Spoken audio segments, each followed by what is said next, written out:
Good afternoon, colleagues. Welcome at Ukrinform Press Center.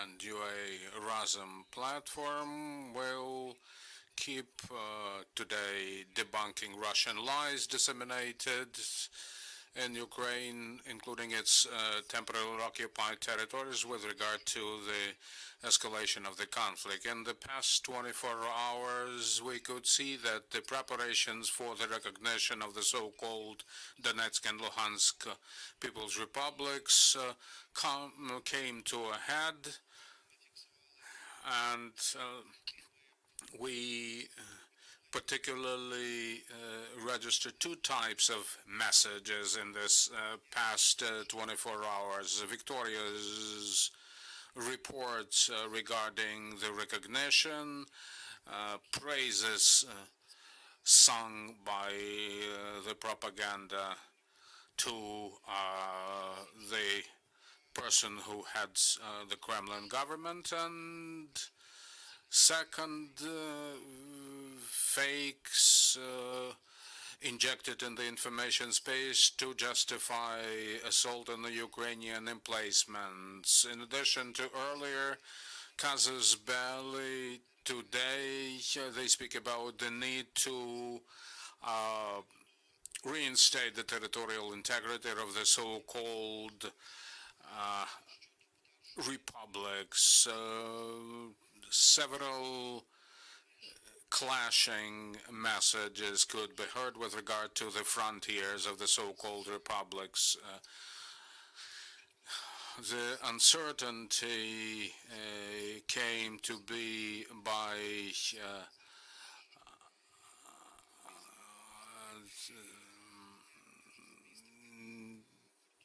the head of the Security Council, who said that these two so-called republics should be recognized within the existing frontiers. Later, Ms. Zakharova exacerbated uncertainty by saying that the frontiers are not clear. Leonid Kalashnikov later publicly assumed that the recognition extends only to the existing frontiers. Later on, Dmitry Peskov stated that the Russian Federation recognizes these two entities within the frontiers they themselves recognize, that is to say, Donetsk and Luhansk oblasts of Ukraine, regions of Ukraine.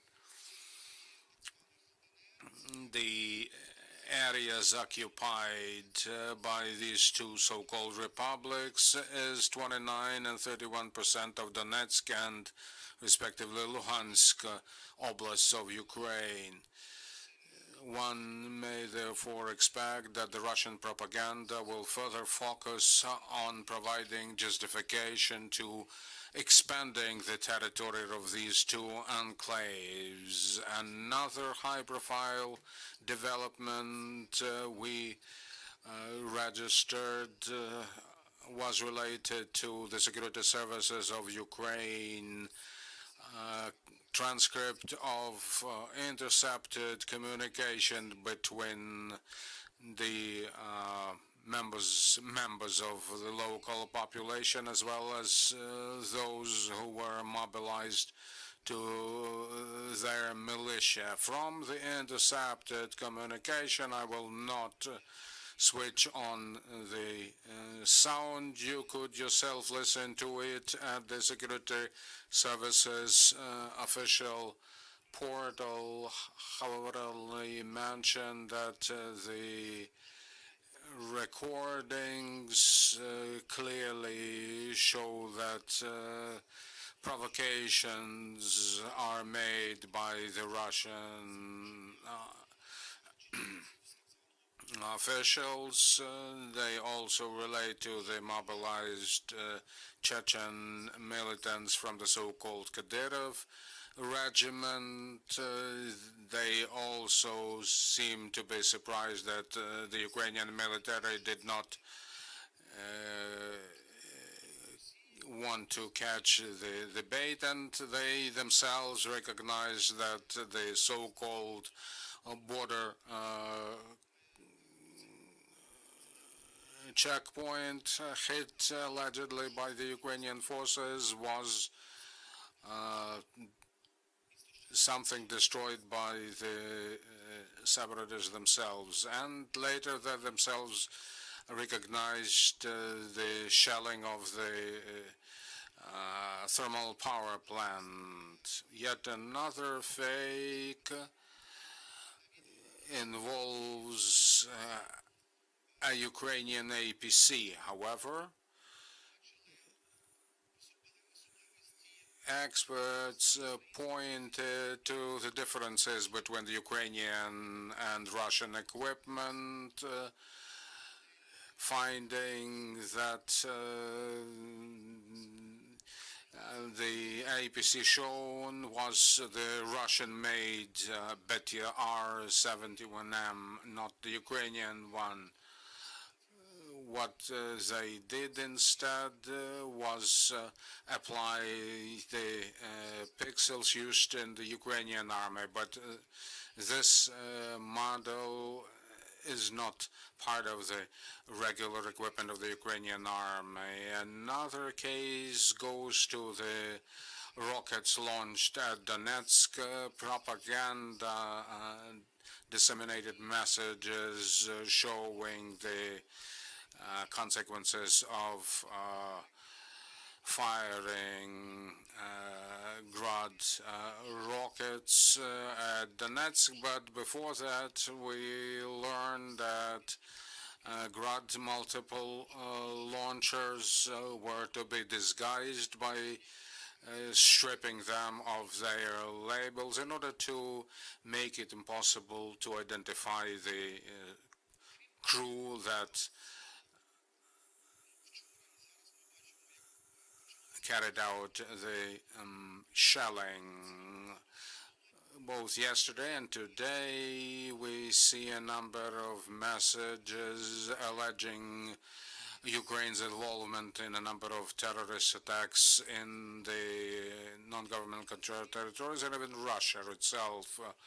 These are just a handful of examples. In the center of the slide you could see footage published by the Izvestia and the Stringer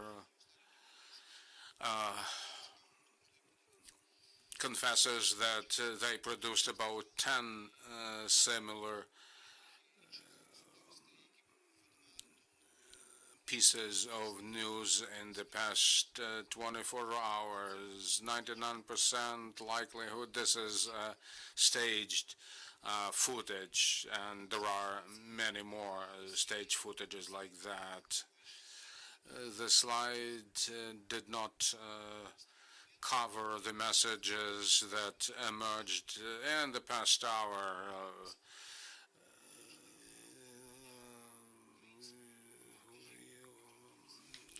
To the fact that a Ukrainian truck carrying Ukrainian license plates was to be intercepted because it was allegedly carrying a team that was tasked with terrorist attacks. Another piece of news refers to the so-called Bravo 6 right-wing sector Ukrainians who went to Crimea to organize terrorist attacks. So all these messages are used in order to disseminate the messages of terrorism, justifying the actions of the local police forces in the occupied territories. Another fake is related to the government-controlled areas of Ukraine. One could see on the net a number of fakes designed to pump up panic in Ukraine to further destabilize the situation. On the left-hand side is a copy of